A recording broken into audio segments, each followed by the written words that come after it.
বন্ধুরা, তোমরা সবাই কেমন আছো? আশা করি সবাই ভালো আছো। আর আমি কিন্তু খুব খুব ভালো আছি। তো সকাল সকাল উঠে বিরাজ করতে বসে পড়েছি, দেখতেই তো পাচ্ছ। তো সকাল সকাল কেন উঠলাম? কারণ আজকে আমি যাবো আমার বদ্দির বাড়ি। সো এক্সাইটেড আছি আমি। এত এক্সাইটেড কেন সেটা তো বলবোই। কারণ আমার দিদিবাড়ির ওখানে ক্ষেত আছে, আমরা ক্ষেতে ঘুরতে যাব বলে আরও বেশি এক্সাইটেড। কারণ এখন গেলেই সব সবুজ সবুজ দেখাবে, হেব্বি লাগবে। আর ওখানে আরও যাচ্ছি বানানোর জন্য সর্ষের ক্ষেতে। আর এখন তো জানো সর্ষের ক্ষেত কত সুন্দর লাগবে, হলুদ হলুদ সারা জায়গায়, জাস্ট ওয়াও লাগবে। তো চলো বেশি কথা না বলে আমি এখন ব্রাশ করে তারপরে স্নান করে তারপরে দেখা হচ্ছে। তো চলো স্নান করে আসি আমি এখন।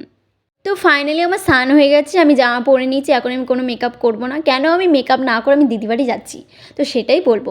কারণ আমি কিছুদিন আগে আমার মেজদি বাড়িতে গেছিলাম, ওখানে আমার সারা জিনিসের ব্যাগটা ভুলে গেছি নিয়ে আসতে। তো আমি দিদিকে বলে দিয়েছি, দিদি তুই মনে করি আমার সারা জিনিসের ব্যাগটা নিয়ে আসিস। আমি দিদি বাড়িতে গিয়ে তারপরে মেকআপ করে তারপরে খেতে ঘুরতে যাব, কারণ ওখানে গিয়ে তো রিলস বানাতে হবে তার জন্য। তো দিদিকে বলে দিয়েছি, দিদি টোটো করে আসবে।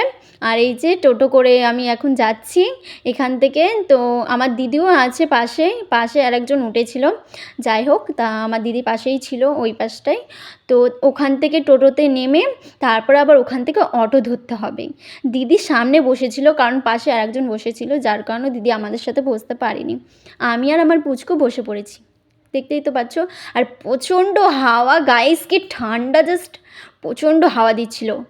তো ফাইনালি আমরা চলে এসেছি কোন দিদি বাড়ি এসেছি, বদ্দি বাড়ি, সেটাই দেখাবো আজকে। আমরা এই দিদি বাড়ি এসেছি, এটা আমার বদ্দি হয়। আর এই যে এইটা আমার মেজদি, আর একজন আসবে, একজন আসবে মানে শেষদি। তো আমরা ওখানেও যাব, ওই বাড়িতেও তোমাদের দেখাবো, তোমরা দেখতে থাকো। আর আমরা 4 বোন আজকে একসাথে থাকবো, তাই তো? একদম। এসেই দেখো ঘুরতে বেরিয়ে পড়েছি, বদ্দি মেজদি আমি 3 জনে মিলে। আর শেষদি তো আসছে, আমার বড় জাইমা নিয়ে আসতে গেছে আমার সেজ দিদিকে। তো ওরাও এখনই চলে আসবে, বেশি টাইম লাগবে না। আর এখন আমরা 3 জনে এমনি হাঁটতে যাচ্ছি। আর দিদিরা দেখো একা একা খাচ্ছে। আমি বলছি তোর একা একা খাচ্ছিস তো খা। আমার গ্রামের দিকটা কীরকম বলো তো, নতুন কেউ আসলে সবাই তাকিয়েই থাকে, কিন্তু গ্রাম দিকটা আমার খুবই ভালো লাগে। কারণ ওখানে কত সুন্দর লাগে জাস্ট দেখতে এক একটা জায়গা। তোমাদেরকে তো দেখাবোই, তোমরা সম্পূর্ণ ভিডিওটা দেখো, তাহলেই বুঝতে পারবে যে ওখানে জায়গাটা কতটা সুন্দর। আমার তো খুবই ভালো লাগে আমার দিদিবাড়ির ওই দিকে ঘুরতে। তারপরে 3 জনে মিলে এখন হাঁটতে হাঁটতে চলে গেলাম। আমি বলছি তোরা আমাকে দিলি না তো, ঠিক আছে। আর এই যে জায়গাটা দেখছো, এই জায়গাটা প্রচণ্ড ভালো লাগে দেখতে, তার জন্য আমরা এখানে দাঁড়িয়ে পড়েছি আমার দিদি রিলস বানাবে বলে। রিলস কিন্তু অনেকক্ষণ আগে বানানো হয়ে গেছিলো, এখন 3 জনে মিলে এমনি এই জায়গাটা দাঁড়িয়ে রয়েছে, কারণ জায়গাটা প্রচণ্ড ভালো লাগে যার কারণে দাঁড়িয়ে। আর পেছন ঘুরে দেখছি দিদি জাইম্বু আসে, দেখো দিদি জাইম্বু চলে গেলো, আমাদের জন্য দাঁড়ালেও না। আমি বলছি টাটা চলে যা। তারপর আমরা 3 জনে হেঁটে হেঁটে যাচ্ছিলাম, আমার শেষদি কিন্তু চলে এসেছে। আর আমি বলছি দেখো আমাদেরকে নিয়ে গেল না, আমরা একা একা হেঁটে হেঁটে যাচ্ছি, আমাদের জন্য দাঁড়ালেও না। আমি কিন্তু এটাই বলছিলাম আমার দিদিদেরকে। কিন্তু আমরা দিদি বাড়ির দিকে চলে যাচ্ছিলাম, বাড়িতে গিয়ে খেতে বসে পড়েছিলাম। আমি একদমই ভুলে গেছিলাম ভিডিওটা করতে। আর যখন লাস্টে খাওয়া হয়ে গেছে তখন আমি ভিডিওটা করেছি, মাটন দিয়ে আমি খাচ্ছিলাম তখন। আর এখন তো খাওয়া হয়ে গেছে, এখন ক্ষেত ঘুরতে যাব, সেটাই বলছি যে চলো দেখাচ্ছ। আর এরম টাটা করতে গিয়ে আমার নাকে একটু লেগে গেল। তো এই জায়গাটা আমার প্রচণ্ড ভালো লাগে, দেখো 2 দিকে পুকুর আর মাঝখান দিয়ে রাস্তা। তো এই দিকটাও জল ছিল, এখন শুকনো হয়ে গেছে। আর এইদিকে দেখো জল। এই জায়গাটা আমার প্রচণ্ড ভালো লাগে দেখতে। তো এই দিকটা একটু ঘুরতে এসেইছিলাম। আর এই দিকে দেখো কত সুন্দর লাগছে দেখতে, মানে ধানটা আর কি কি বলে এটাকে, ধান আর মানে ঝাড় ছিল, যাই হোক। থেকেই এখন যাব খেতে। খেতে এসেই ফার্স্টে পেঁয়াজকলি দেখলাম, দেখো কতটা ভালো লাগছে, সব জায়গায় একদম সবুজ সবুজ, দারুণ লাগছে গাইস, দারুণ। দেখো এই জায়গাটা পুরোটা হচ্ছে পেঁয়াজকলির আর কি।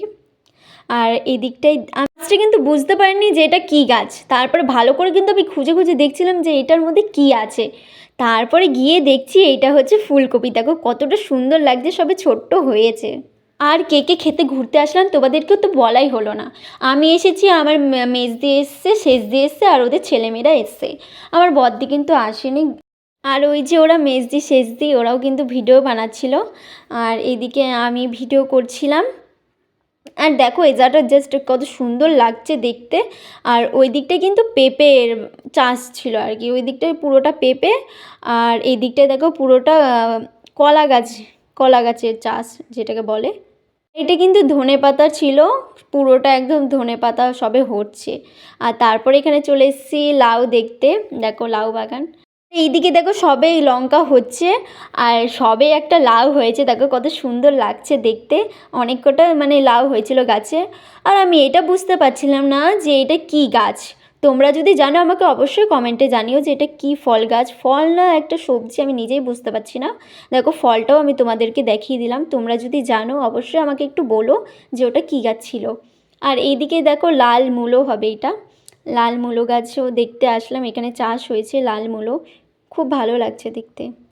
তারপরে আমি কিন্তু দিদিকে বলছিলাম কখন আমরা সর্ষের ক্ষেতে যাব। তারপরে এখান দিয়ে যখন যাচ্ছিলাম দেখছি এখানেও আবার পেঁয়াজকলির চাষ হয়েছে, তো ওটাই দেখছিলাম। তারপরে আগে গিয়ে দেখলাম যে আমি ভাবলাম এটা হয়তো ধনেপাতা গাছ হবে, কিন্তু এটা ধনেপাতা গাছ ছিল না।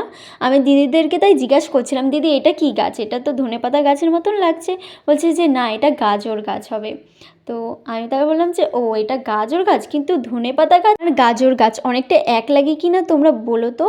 আর এখানে দেখো হচ্ছে আর আলু হবে, এটা হচ্ছে আলু চাষের দিকে চলে আসলাম দেখো। আর এটা কি চাষ হয়েছে আমি অত জানি না, এটা হয়তো পালং শাক চাষ হয়েছে, এই দিকটা দেখো এতটুকু হয়েছিল। আর এইটা হচ্ছে ফুলকপির চাষ, এটাই দেখাচ্ছিলাম পুরোটা, দেখো কতটা সুন্দর লাগছে, সবুজ সবুজ একদম। আর কার ক্ষেত ঘুরতে ভালো লাগে আমার মতন অবশ্যই আমাকে জানাবে। তারপর রাস্তায় যেতে যেতে দেখছি দেখো টাকা পড়ে, যদি এটা আসল টাকা হতো সত্যিই আমি তুলে নিতাম। ফাইনালি সর্ষের ক্ষেতে চলে এসেছি অনেকক্ষণ পর, মানে হেঁটে হেঁটে অনেকটা দূর ছিল সর্ষের ক্ষেতটা। তো এখন হচ্ছে রিলস বানাবো। তারপর আমি কিন্তু এখন শস্যের ভেতর দিকটাই যাব। আর দিদি দেখো আগে চলে গেছে, আগের থেকে গিয়ে ওর ভিডিও বানানো চালু হয়ে গেছে। এখন অবধি আমি করতে পারলাম না একটাও রিলস। কিন্তু শস্যের বাগানটা আমি তোমাদেরকে পুরো কাছ থেকে দেখাবো, মানে ওপর থেকে দেখবে কতটা সুন্দর লাগছে। শস্যের ক্ষেত এরকম ভরা থাকবে তাহলেই কিন্তু দেখতে ভালো লাগে, যদি অল্প সর্ষে থাকে না দেখতে একদমই ভালো লাগে না।